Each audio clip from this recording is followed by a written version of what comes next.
We will see. Do you prefer Benavidez to finish the trilogy, or is like a David Benavidez now maybe rising to the point where he's maybe next in line for you in your mind? To be honest, now I don't care. Now I wanna come back and then we will see. Yeah, trilogy is. If people want to see it, I would like to show it. If people wanna see Benavidez, let's do it. But for my soul also, I wanna come. I wanna move up. I wanna try to another weight class. I wanna have some more achievement. We will see. Maybe the winner of Benavidez versus Zurdo? Maybe yeah. It's interesting. Yeah. Yeah, I believe in my heart I'm the best pound for pound fighter in the world. I don't think I'm number one yet until I beat Bivol. And trust me, I will beat Bivol. If not like that, I'll beat him worse than I beat Zurdo.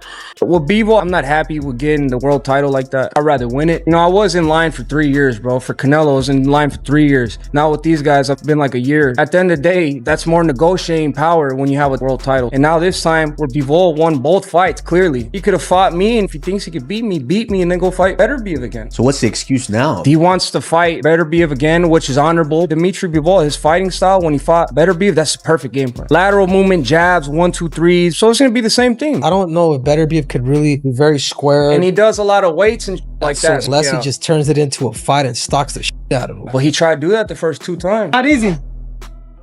Good sparring. Yeah? I like this. When you should thinking every time. David spars everybody. Heavyweights, light heavyweights. He says you and Triple G hit the hardest. Thank you. But he said But I don't think that. Golovkin close, you distant. Style.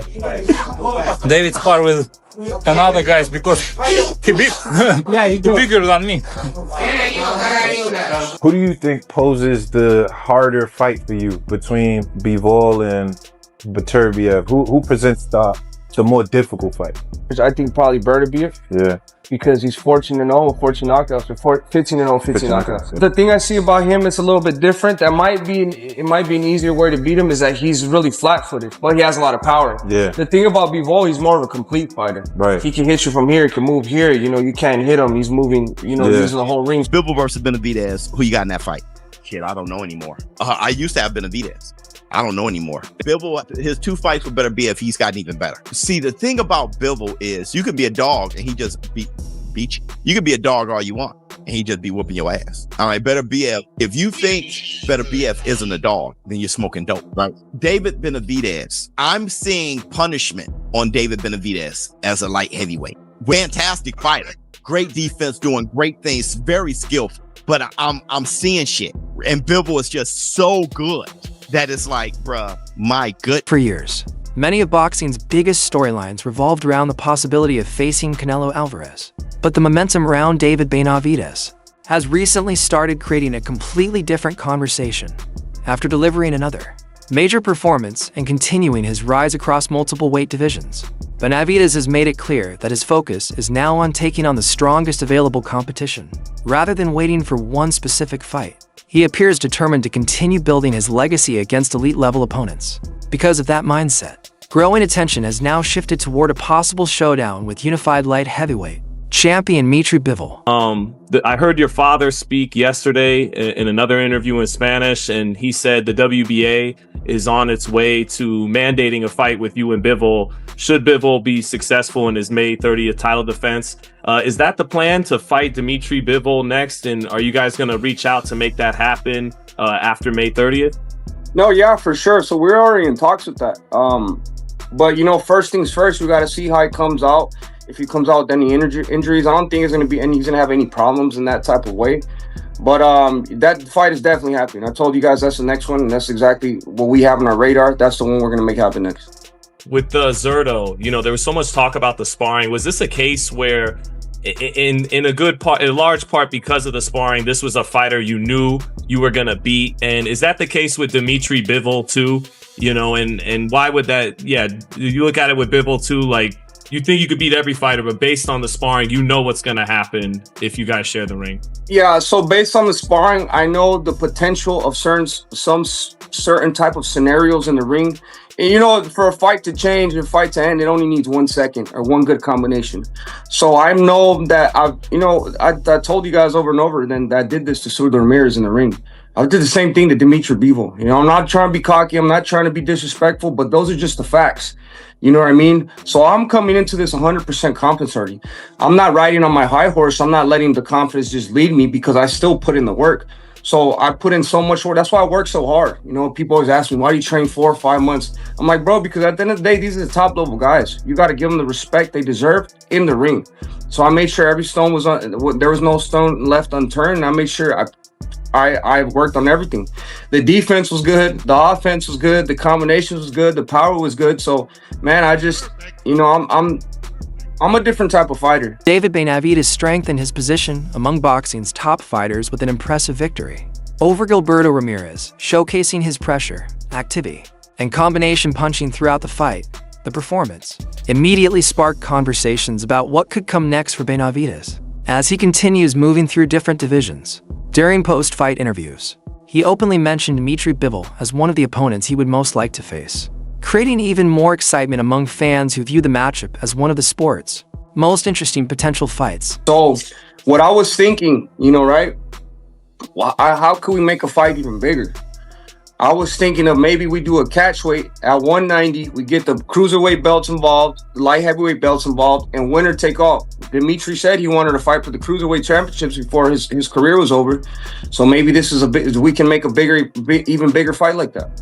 Can you still get to 75 though, if that's what he wants, to just defend his light heavyweight titles? Yeah, I mean, I can still get to 175. You know, the thing about is that if I do end up fighting him, it's probably not going to be until like the end of the year. Or, you know what I mean? It won't be in September. But if I get to work now, you know what I mean? I could get down to that weight, you know, and that's exactly what I'm planning. Yeah, planning to do. I'm planning already to get to work. Because I know what's next after this, you know what I mean? So I know I have to be 100% ready. Just like I tell you guys, I trained 5 months. So if I'm going against Dmitry Bivol, I'm getting to work like probably next week. You know, I brought my family to vacation this week, but next week we're going to work. Possible fight between David Benavidez and Dmitry Bivol has quickly become a major topic because of the contrast in their styles and accomplishments. Benavidez has expressed confidence about returning to 175 pounds or discussing other options that could help finalize the fight. Many analysts believe the matchup would present a fascinating clash between Bivol's technical discipline and Benavidez's aggressive pressure and volume punching. Because both fighters are considered among the best in their divisions, anticipation around the possibility continues to grow throughout the boxing world. I mean, but people always they say what they want to say, but I just so you guys know what type of fighter I am. I've never been a dirty fighter in my life. So like I said, sometimes some things happen.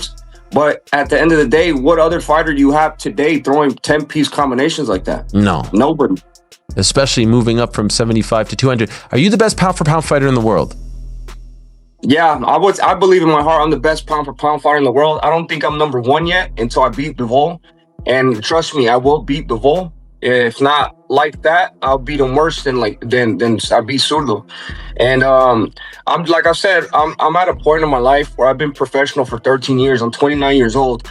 I've been to the top of the mountain over and over and over again. So I just want to keep challenging myself. I want to keep fighting against other great champions and keep showing the world that I am really one of the best of my generation, if not the best of my generation.